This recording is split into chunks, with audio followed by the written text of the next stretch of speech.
Good morning students, class 6 exercise 3.5। First question कह रहा है, इसमें सिर्फ आपको ट्रू और फॉल्स बताने हैं कि कौन सा स्टेटमेंट ट्रू है और कौन सा फॉल्स। फर्स्ट पार्ट इसका कह रहा है, if a number is divisible by 3 it must be divisible by 9। एक नंबर है जो 3 से तो डिविजिबल होगा, क्या वो 9 से भी डिविजिबल होगा? मुझे तो नहीं पता, मैं एक एग्जांपल लेके सिद्ध करता हूं, चेक करता हूं, मैं एक कंट्राडिक्शन निकालने की कोशिश करता हूं। मैंने नंबर ले लिया 6, मैंने देखा 3 से डिविजिबल हो रहा है 2, यस। मैंने देखा क्या 9 से डिविजिबल हो रहा है 6? नहीं होगा, क्योंकि 6 तो छोटी है और 9 बड़ी संख्या है। तो इसका क्या मतलब हुआ कि जो संख्या 3 से डिविजिबल होगी जरूरी नहीं है वो 9 से डिविजिबल हो जाए। तो ये आपका क्या स्टेटमेंट हुआ? First false. क्या हुआ? फॉल्स। अगला स्टेटमेंट है आपका, if a number is divisible by 9 it must be divisible by 3। कि एक, अगर मैं इसका उल्टा सोचूं कि कोई भी नंबर 9 से डिविजिबल है, क्या वो 3 से डिविजिबल होगा? चेक करता हूं। 9 को मैं क्या लिख सकता हूं? 3 मल्टीप्लाई 3। 9 को क्या लिख सकता हूं? 3 मल्टीप्लाई 3। अब देखिए 9 के फैक्टर्स में खुद में 3 आ रहा। 9 के अगर मैं फैक्टर्स निकालूं तो 1, 3 और 9 होते हैं। फैक्टर्स होता क्या है, मैंने लास्ट वीडियो में आपको बताया था कि वो नंबर्स जो इसको डिविजिबल कर दें, जो किसी संख्या को डिविजिबल कर दें, वो उस नंबर्स के फैक्टर्स कहलाते हैं। 9 को 1 भी डिविजिबल करता है, 3 भी कर रहा है और 9 भी कर रहा है। 9 इसके 3 जो है 9 के फैक्टर्स में है। इसका मतलब जहां जहां 9 जाएगा वहां वहां 3 और 1 तो रहेंगे ही रहेंगे। इसका मतलब कोई भी नंबर अगर 9 से डिविजिबल है तो उसे 3 से डिविजिबल होना पड़ेगा। इसका मतलब क्या है? ये सेकंड आपका हो गया बेटा ट्रू। थर्ड कह रहा है, a number is divisible by 18 it must be divisible by 3 और 6। फिर से वही कॉन्सेप्ट कि एक नंबर है जो 18 से डिविजिबल है, मैंने इसके फैक्टर्स निकाले 1, 2, 3। 4 से 18 जाएगा नहीं, 5 से भी नहीं जाएगा, 6, 7 से नहीं जाएगा, 8 से नहीं जाएगा, 9 और फिर उसके बाद 18। क्वेश्चन कह रहा क्या ये 2 और 3 से मल्टीपल डिविजिबल होगा? सेकंड की तरह 18 के फैक्टर्स में 2 है, 3 है, 6 है, तो जहां जहां 18 होगा वहां वहां 2, 3, 6 भी होंगे। इसका मतलब अगर कोई नंबर 18 से डिविजिबल है तो उसे 2, 3 और 6 से भी डिविजिबल होना पड़ेगा। अगला, if a number divisible by both 9 and 10 it must be divisible bye 90। इसका मतलब क्या है? थर्ड क्वेश्चन भी आपका ट्रू। 4 क्वेश्चन थोड़ा कॉम्प्लिकेटेड है। वो कह रहा है कि कोई भी नंबर 9 और 10 से डिविजिबल है, क्या वो 90 से डिविजिबल होगा? अब मैं चेक करता हूं कि इसका को प्राइम क्या है। ये नंबर क्या को प्राइम है? अब यहां एक क्वेश्चन उठता है। क्वेश्चन क्या उठा मेरे दिमाग में? मैंने एक नया वर्ड सुना, को प्राइम। तो को प्राइम होता क्या है? 2.3 एक्सरसाइज में को प्राइम की मैंने डेफिनेशन बताई हुई है, लेकिन आज मैं फिर से बता देता हूं कि ऐसे दो नंबर्स जिनका कॉमन फैक्टर 1 हो वो को प्राइम्स कहलाते हैं। इन नंबर्स में नहीं, ये नंबर्स ऑड है, इवन है, प्राइम है, क्या है, इससे हमें कोई मतलब नहीं है। हमें इन दोनों के कॉमन फैक्टर से मतलब है कि इन दोनों नंबर्स का कॉमन फैक्टर अगर 1 है तो ये को प्राइम है। मैं इसका चेक करूंगा। 9 के फैक्टर्स क्या हैं? 1, 3 और 9। 10 के फैक्टर्स 1, 2, 5 और 10।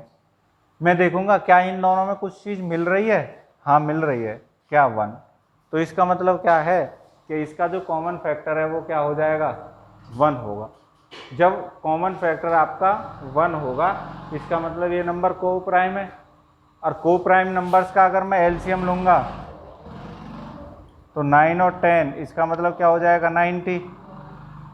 अब जब इनका एलसीएम 90 हो जाएगा या इसका फर्स्ट कॉमन मल्टीपल ही 90 होगा, तो इसका मतलब जो नंबर्स 9 और 10 दोनों से डिविजिबल होगा उसे 90 से डिविजिबल होना पड़ेगा।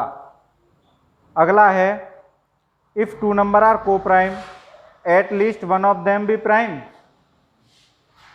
बिल्कुल बहुत बढ़िया क्वेश्चन किया है कि दो नंबर्स को प्राइम है, क्या उनमें से जरूरी है कि एक प्राइम हो? बहुत ही अच्छा। ये मैंने ये दो नंबर्स ले रखे हैं 9 और 10, क्या मैं चेक करूंगा ये प्राइम है? नो। 10 प्राइम है?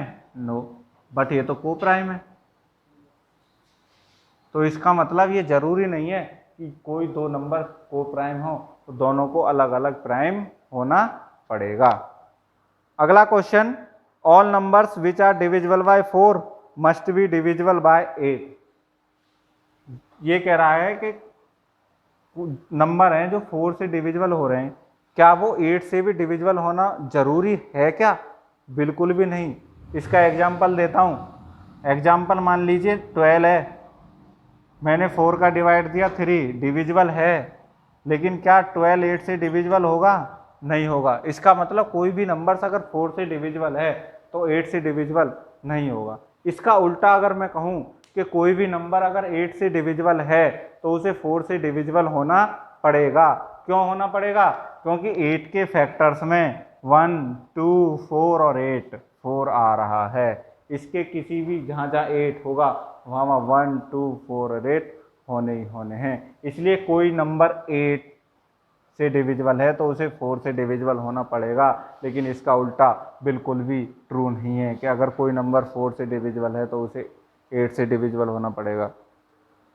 अगला है G, all numbers which are divisible by 8 must also divisible by 4। मैंने बताया उल्टा कि अगर कोई 8 से डिविजिबल है तो उसे 4 से डिविजिबल होना पड़ेगा, इसका मतलब वो भी ट्रू है। अगला क्वेश्चन है H, if a number exactly divide two number separately it must exactly divide their sum. बहुत अच्छा क्वेश्चन है कि अगर कोई नंबर है वो दो को डिवाइड कर रहा है, मान के चलिए एक दो नंबर मान लेते हैं आपको 8 एंड 18, और इसको डिवाइड कर रहा है आपका 2, दोनों को डिवाइड कर रहा है। तो क्वेश्चन कह रहा है कि क्या वो इनके सम को भी डिवाइड करेगा?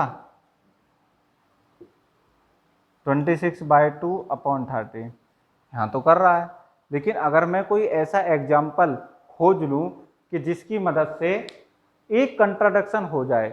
मैथमेटिक्स के अंदर एक कंट्राडिक्शन मतलब स्टेटमेंट रॉन्ग। स्टेटमेंट ट्रू कब होगा? जब वो पूरे को फुलफिल करेगा। क्वेश्चन आपकी समझ आया कि दो नंबर्स हैं अलग अलग, कोई भी एक संख्या है, एक ही संख्या दोनों को डिवाइड करनी चाहिए, क्या उनके सम को डिवाइड करेगी? यानी कि अगर मैं कहूँ, मैं लिख देता हूँ a + b/2, तो इसका मतलब क्या होता है बेटा? a/2 और b/2। बिल्कुल राइट बात है। क्यों? क्योंकि अगर एक कोई भी संख्या अलग अलग डिवाइड करेगी, या मैं अगर ये इस तरह से लिखा हुआ है कि तो क्या इनका एलसीएम नहीं ले सकता? ले सकता हूँ ना। a + b/2 आ जाएगा या नहीं आएगा? आएगा। इसका मतलब कोई भी संख्या जो अलग अलग संख्याओं को डिवाइड करेगी उनके सम को भी डिवाइड करना पड़ेगा। आई कह रहा है if a number exactly divide the sum of two number it must be exactly divide the number. यानी कि इसका रिवर्स है, मैंने दोनों यहाँ बता दिए, ये दोनों ही ट्रू है। अलग अलग डिवाइड करेगी तो सम को डिवाइड करना पड़ेगा, सम को डिवाइड करेगी तो अलग अलग डिवाइड करेगा, ऐसा जरूरी नहीं है। देखिए कैसे, मैं कहता हूँ 26 को डिवाइड कर रहा है 2, लेकिन अगर 26 को मैं 25 + 1 लिख दूं तो इसको डिवाइड नहीं कर रहा, तो इसका मतलब ये फाल्स हो जाएगा। यानी कि दो अलग अलग संख्याओं को डिवाइड कर रही है तो उनके सम को डिवाइड करना पड़ेगा, और अगर सम को डिवाइड कर रही है तो अलग अलग तोड़ने पर उनको डिवाइड करे, ऐसा जरूरी नहीं है।